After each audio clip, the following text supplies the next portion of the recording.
अस्सलाम वालेकुम, welcome back students. आज की क्लास में हम वेबसाइट बाकायदा स्टार्ट करने जा रहे हैं और वेबसाइट बनाने के लिए हमें जो चीज़ें चाहिए उसको पहले समझने की कोशिश करते हैं और फिर साथ साथ हम स्टेप बाय सारी चीज़ों को कंटिन्यू करेंगे। Website have two parts. मैं थोड़ा सा सिंपल जो है वो वर्ड्स में समझाने की कोशिश करूँगा ताकि सब दोस्तों को प्रॉपरली चीज़ें समझ आएँ और किसी को कोई मसला ना बने समझते हुए। तो वेबसाइट्स बनाने के लिए आपको दो चीज़ों की ज़रूरत पड़ती है। नंबर 1 आपका डोमेन नेम है और नंबर 2 जो है वो हम अगर यहाँ पे लें तो ये है होस्टिंग। अब इन दोनों चीज़ों को स्टेप बाय स्टेप समझेंगे और क्या चीज़ें कैसे अच्छी लगती हैं उनको भी यहाँ पे देखने की कोशिश करते हैं। डोमेन नेम अगर हम एग्ज़ाम्पल दें तो जैसे कि मैं अपनी वेबसाइट की एग्ज़ाम्पल देना चाहूँगा आपको, पैसेकमाओ.com। तो अब ये जो नाम है पैसेकमाओ.com ये डोमेन नेम है। इसमें आगे फिर काफ़ी ज़्यादा डिटेल में चीज़ें आती हैं। वेबसाइट जो डोमेन है उसके भी डिफरेंट पार्ट्स होते हैं बट उसमें हमें जाने की ज़रूरत नहीं है। पैसेकमाओ.com दूसरी एग्ज़ाम्पल अगर यहाँ पे लें तो google.com, ठीक है, google.com। अब ये गूगल कंपनी की डोमेन नेम है। इसी तरह फेसबुक की डोमेन नेम जो है वो facebook.com है। तो ऐसे ही आप एग्ज़ाम्पल के तौर पे ले सकते हैं। अब .com क्या है? .com एक्सटेंशंस होती हैं, डिफरेंट किस्म की एक्सटेंशन यूज़ होती हैं डोमेन्स के अंदर। सबसे जो स्ट्रॉन्ग एक्सटेंशन है वेबसाइट को बूस्ट अप करने के लिए या वेबसाइट को एक अथॉरिटी देने के लिए वो .com है। मतलब आपने जब भी डोमेन्स बाय करनी है तो सबसे पहले आपकी प्रायोरिटी जो है वो .com डोमेन्स पे होनी चाहिए। हाँ, अगर आप लोकल एसईओ करना चाहते हैं, यानी कि आपके कोई ऐसी वेबसाइट्स हैं जो कि आप सिर्फ एक लोकल एरिया तक महदूद करना चाहते हैं और उसको जल्दी रैंक करना चाहते हैं, तो फिर आप .pk.in यानी कि कंट्री की डोमेन्स की तरफ जा सकते हैं। मैं आगे आपसे बात करता हूँ। अब .com के साथ जो दूसरी अथॉरिटी जो एक्सटेंशन समझी जाती हैं वो .org है, .net है और .biz है, ठीक है। अगर आप .com डोमेन की तरफ ना जाएं तो फिर आप दूसरे साइडों पे इनकी तरफ जा सकते हैं, यानी कि पैसेकमाओ.org, पैसेकमाओ.net, पैसेकमाओ.biz, ठीक है। ये भी डोमेन्स जल्दी गूगल जो है वो अपने उसमें रैंकिंग पोजीशन में लाता है, लेकिन .com को ज़्यादा प्रेफर मिलती है। अच्छा जी, अब यहाँ पे हम बात करते हैं कुछ एक्सटेंशन ऐसी होती हैं, जैसे मैं बात करूँ कि लोकल एसईओ, जैसे कि हम सिर्फ पाकिस्तान में वेबसाइट बनाना चाहते हैं तो आप पैसेकमाओ.pk ऐसे कर सकते हैं। कुछ एक्सटेंशन आपने देखी होंगी वैसे होती हैं, पैसेकमाओ.gov.pk। अब इसका मतलब ये है कि ये गवर्नमेंट ऑफ पाकिस्तान की वेबसाइट है। और कुछ वेबसाइट आपने ऐसे देखी होंगी पैसेकमाओ.gop.pk यानी कि गवर्नमेंट ऑफ पंजाब। इसी तरह से आप डिफरेंट किस्म की एक्सटेंशन देखते हैं, जैसे कि पैसेकमाओ.edu.pk। अब ये जो डोमेन है ये अथॉरिटी डोमेन समझी जाती है। एजुकेशनल डोमेन जो होती हैं ये काफ़ी मतलब कि इसके पीछे डाटा आपको देना पड़ता है, देन आपको ये एजुकेशनल डोमेन मिलती है और इसके अगर ऊपर बैकलिंक बनाए जाएँ तो ये अथॉरिटी डोमेन्स में काउंट किया जाता है, ठीक है। वो खैर हम आगे डिटेल में भी सीखेंगे। तो डोमेन नेम आपको चाहिए होता है। अब डोमेन नेम की जो प्राइसेस होती हैं ये प्राइसेस जो इसकी होती है वो स्टार्ट होती है $10 से लेकर नॉर्मल जो प्राइस मिलती है हमें $10 से $20 के अंदर आपको एक डोमेन मिल जाती है। लेकिन अगर आप कोई हाई अथॉरिटी डोमेन या कोई ऐसी महंगी कॉस्टली डोमेन भी आप परचेज़ करें तो डोमेन जो है वो $1,00,000 की भी होती हैं, यानी कि 1 करोड़ रुपए, 1.5 करोड़ रुपए की भी डोमेन होती है पाकिस्तानी रुपीज़ में अगर हम इसको देखें तो। बट हम जब नई वेबसाइट स्टार्ट कर रहे हैं या बिज़नेस स्टार्ट कर रहे हैं, ये जो 1 करोड़ की डोमेन आपको बता रहा हूँ ये वो डोमेन्स होती हैं जो ब्रांड नेम्स होते हैं, ठीक है। जैसे कि कुरान.com, जैसे कि academy.com, जैसे कि अपना क्या कहते हैं onlineearning.com, ठीक है। इस तरह की आप एग्जैक्ट मतलब कि टारगेटेड अगर आप वो लेना चाहते हैं तो वो फिर कॉस्टली होती हैं, हमें इनकी तरफ नहीं जाना, जस्ट मैं आपको ये बता रहा हूँ।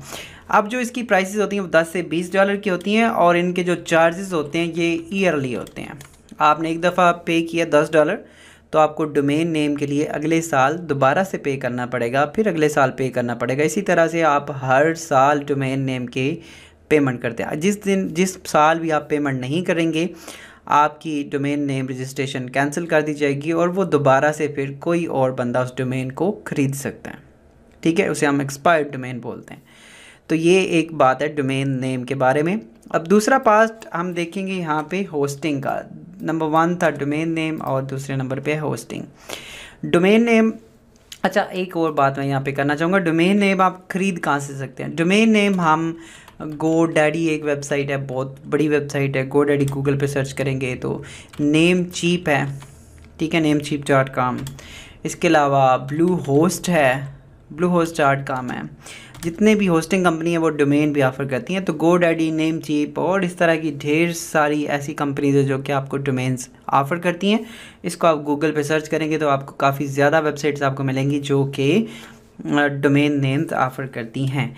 अब होस्टिंग की बात करें तो होस्टिंग के अंदर, होस्टिंग बेसिकली है क्या? होस्टिंग एक कह लें कि कंप्यूटर सर्वर है, ठीक है, कंप्यूटर सर्वर है जिसके ऊपर आपका डाटा पड़ा होता है। जैसे कि अभी आप पैसे कमाओ वेबसाइट के स्टूडेंट हैं, तो पैसे कमाओ के अंदर डोमेन तो आपके पास होगी, वो वाली हमने रख ली पैसेकमाओ.com। लेकिन अब जितनी भी हमने पिक्चर्स डाल रखी हैं, जो वीडियोस डालते हैं, जो हम डाटा डालते हैं, हम टेक्स्ट लिखते हैं, कुछ भी लिखते हैं, उसकी जो चीज़ें हैं, वो जो चीज़ें हैं वो किसी कंप्यूटर में सेव हैं जो कि एक्सेस देती हैं पूरी दुनिया में यूज़र्स को।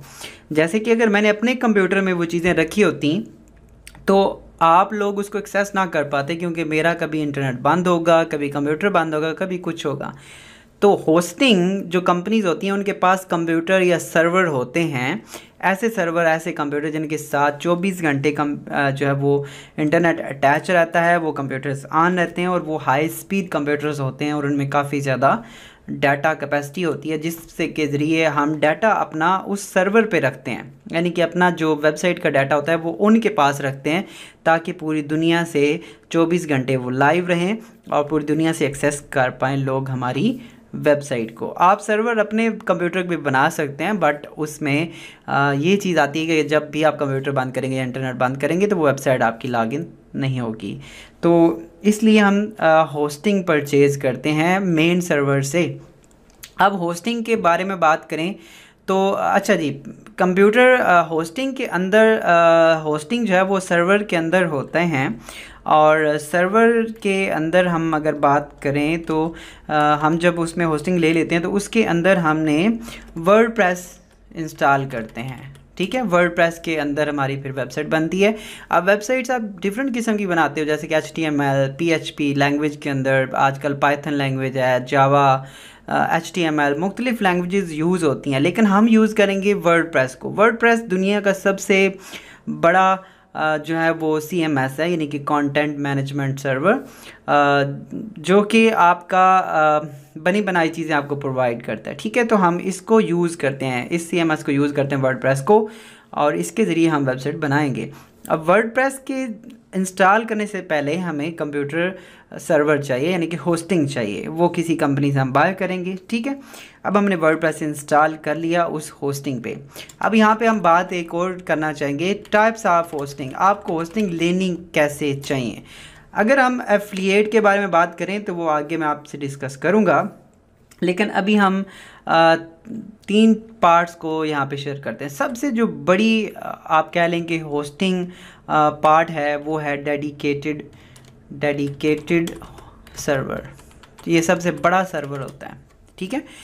इसकी एग्जांपल ऐसे है कि जैसे आपने पूरा प्लाज़ा बाय कर लिया और उस प्लाजे के अंदर आप जितनी मर्ज़ी दुकानें बनाएं, जितने दराज बनाएं, जितने आप अलमारीज रखें, वो सारा प्लाज़ा आपका है, उसके अंदर आप कुछ भी कर सकते हैं। तो ये डेडिकेटेड सर्वर है, यानी कि पूरे का पूरा कंप्यूटर आप उनसे बाय करते हो और पूरे का पूरा सर्वर बाय करते हो। इसमें कोई और पर्सन आपके साथ शेयर नहीं होता, आपके साथ कोई भी बंदा और वेबसाइट का उसमें डाटा नहीं रखता, वो पूरा कंप्यूटर, पूरा सर्वर आपका होता है। और ये बहुत हाई क्वालिटी होता है और ये सबसे कॉस्टली होता है। इसकी जो प्राइसेस हैं वो $135 से आप कह लें कुछ ऐसी वो हैं होस्टिंग कंपनी जो अभी के टाइम में इतने टाइम से शुरू करती हैं। $135 से लेकर आगे फिर ये अनलिमिटेड तक जाती हैं। उसकी रीज़न ये है कि आप इसमें जितना फिर डाटा बढ़ाते जाएंगे, वो चीज़ें बढ़ाते जाएंगे तो ये बढ़ता जाएगा। अब हम बात करें डेडिकेटेड सर्वर के अलावा दूसरी जो पार्ट्स हैं वो है आपका VPS सर्वर जो है ये आपका आप ऐसे कह लें कि प्लाज़ा आपने नहीं ख़रीदा, प्लाज़े के अंदर से आपने एक अपार्टमेंट ख़रीद लिया। यानी कि प्लाज़े के अंदर डिफरेंट एक प्लाज़ा पूरा अब आपने नहीं ख़रीदा। एग्जांपल मैं दे रहा हूँ आपको, आपने पूरा कंप्यूटर पूरा सर्वर नहीं ख़रीदा, उसके अंदर से एक पार्ट ख़रीद लिया जिसमें से आगे फिर आप मज़ीद पार्ट्स बना सकते हैं। यानी कि आपने एक प्लाज़े को नहीं ख़रीदा, आपने प्लाज़े के अंदर से एक अपार्टमेंट को ख़रीदा। उस अपार्टमेंट में 3 4 5 रूम थे और उन 3 4 5 रूम्स को आप डिफरेंट पर्पज़ के लिए यूज़ कर सकते हैं। यानी कि डिफरेंट वेबसाइट्स के लिए यूज़ कर सकते हैं, डिफरेंट लोगों को दे सकते हैं, कुछ भी कर सकते हैं। लेकिन वो एक मखसूस पार्ट ही आपका है, अब पूरा प्लाज़ा आप यूज़ नहीं कर सकते। और ये जो है ये आप कह लें कि $80 से स्टार्ट करके तो आगे जाते हैं जो अच्छे सर्वर हैं। $80 और कुछ थोड़े बहुत इसमें ऊपर नीचे प्राइसेस हो सकती हैं, मैं जस्ट एग्जांपल के तौर पे बता रहा हूँ। और नंबर 3 पे जो हम यूज़ करेंगे वो है शेयर्ड होस्टिंग, और ज़्यादातर बिज़नेस के लिए यही इस्तेमाल होती है। ये सबसे सस्ती होती है, ये आपको ऐसे कह लें कि $5 से भी ऑफ़र की जाती है। वैसे 5 होती नहीं है, उसके अंदर कुछ चार्जेस डाल के, तो आप इसे कह लें एहतियातन $20 से लेकर आगे फिर इसमें डाटा आप जितना यूज़ करोगे उतना वो प्राइसेस इसकी बढ़ती रहती हैं। तो ये आपकी शेयर्ड होस्टिंग है और इसकी तरफ हम जाते हैं। तो ये टाइप्स 2 चीज़ें हमें चाहिए होती हैं। समरी कुछ इस क्लास की ऐसे है, डोमेन चाहिए, होस्टिंग चाहिए। और इसकी मैं बताता चाहूँ, होस्टिंग जो है जैसे आपको मैंने बताया कि डोमेन नेम वो आपकी सालाना चार्जेस होते हैं, जो होस्टिंग है इसके मंथली चार्जेस होते हैं। आप इन दोनों को 5 सालों के लिए भी पे कर सकते हैं, 10 साल के लिए भी इकट्ठी पेमेंट कर सकते हैं। वो अब आपकी मर्ज़ी है कि आप होस्टिंग को हर महीने पे करेंगे, 2 महीने बाद पे करेंगे, 2 महीने की इकट्ठी पेमेंट कर देते हैं, या आप 6 महीने की कर देते हैं, आप 5 साल की कर देते हैं। वो डिपेंड करता है आपके ऊपर। तो ये चीज़ है, 2 मेन चीज़ें हमें बाय करना पड़ती हैं। ठीक है, इसको कैसे बाय करना है, कहाँ से बाय करना है, वो आगे मैं चल के बताने वाला हूँ आपको डिटेल से। अभी कुछ चीज़ें हमने मज़ीद भी पढ़नी है डोमेन्स के बारे में, और किस तरह की डोमेन्स आपने बाय करनी है और किस तरह की होस्टिंग बाय करनी है वो हम देखने वाले हैं। मिलते हैं नेक्स्ट क्लास में।